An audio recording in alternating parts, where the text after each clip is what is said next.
Wa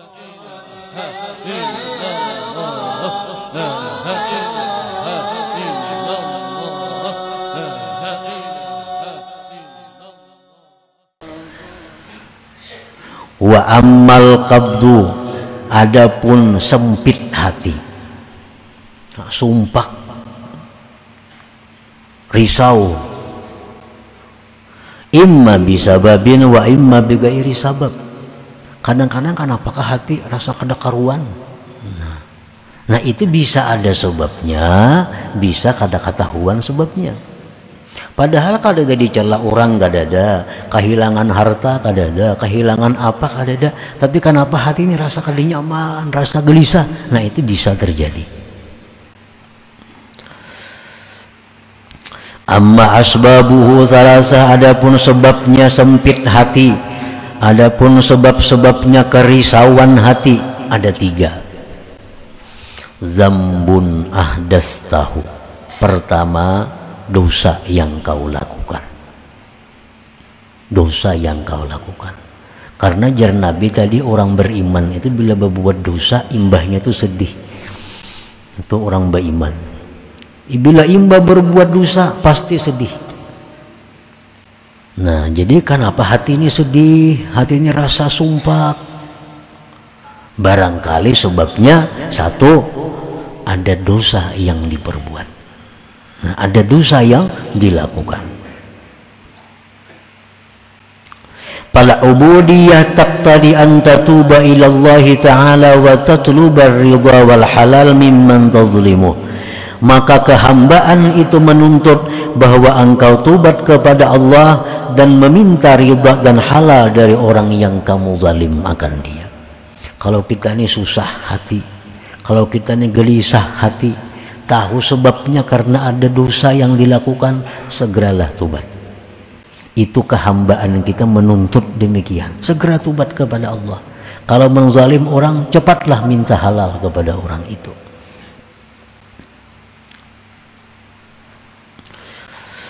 Au dunya zahabat au naqasat minka, atau hati sumpah, hati sedih, hati risau itu disebabkan dunia yang hilang atau berkurang dari engkau.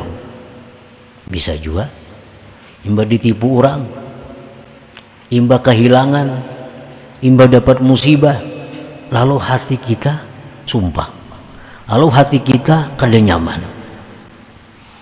Nah ini kada nyamannya hati disebabkan kehilangan dunia atau kekurangan dunia.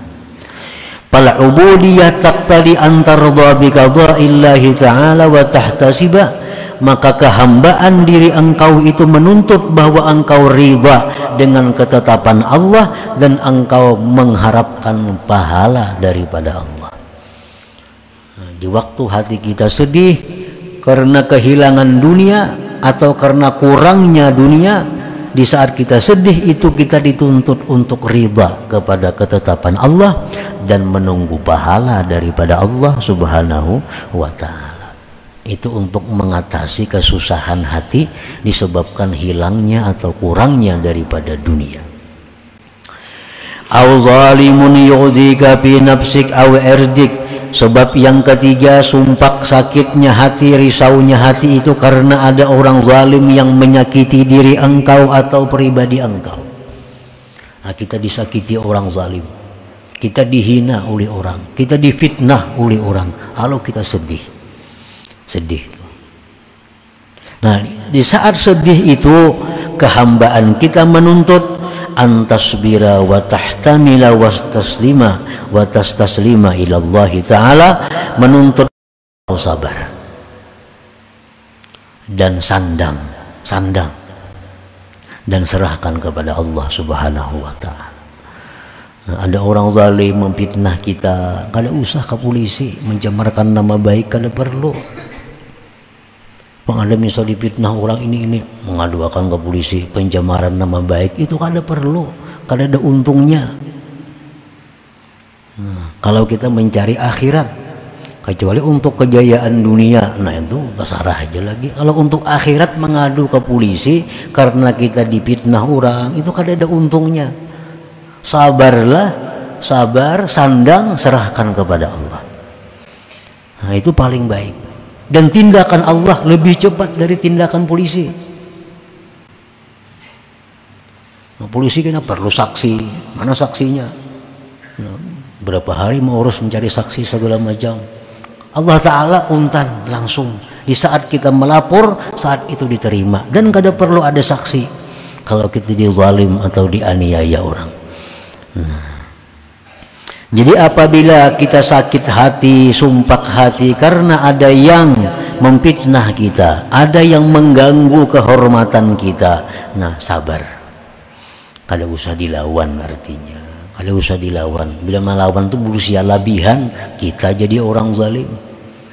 Melawan tuh kalau kelebihan lawanannya, baik amun kawapas dan sulit kawapas itu. Kalau kau diketahui pas kadanya. Nah, kalaunya itu labihan, kita jadi 2 kali dosa. Kita jadi 2 kali sakit. Pertama sakit dizalim orang, nang kedua kita sakit dapat dosa karena labihan membalas. Nah, jadi apabila kita sakit hati karena diganggu orang diri kita, kehormatan kita, maka sabarlah dan sandang.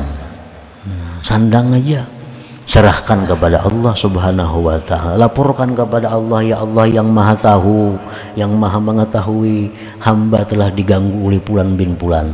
Untuk selanjutnya hamba serahkan kepada Engkau urusan ini. Cukup. Allah akan menindak sesuai dengan ketentuan dan kebijaksanaan Allah Subhanahu wa Ta'ala. Nah, para muhibbin rahimakumullah, jadi keadaan gembira hati disebut dalam istilah orang tasawuf itu ngarannya basat. Nah, hati yang sempit risau disebut dalam istilah tasawuf ngarannya kabat.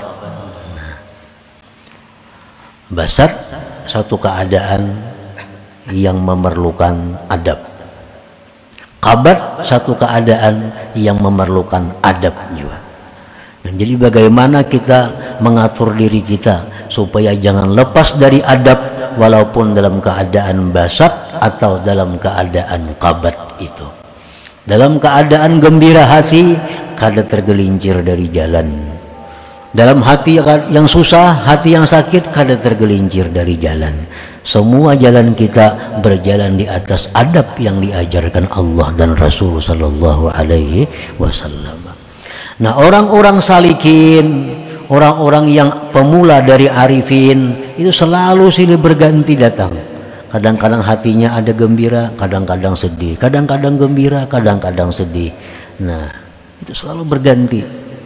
Nah, oleh karena itu diperlukan adab. Kalau gembira mesti macam ini hati kita, kalau susah gelisah mesti macam ini hati kita, supaya kedua-duanya membawa kepada martabat kita yang lebih tinggi di sisi Allah Subhanahu wa Ta'ala.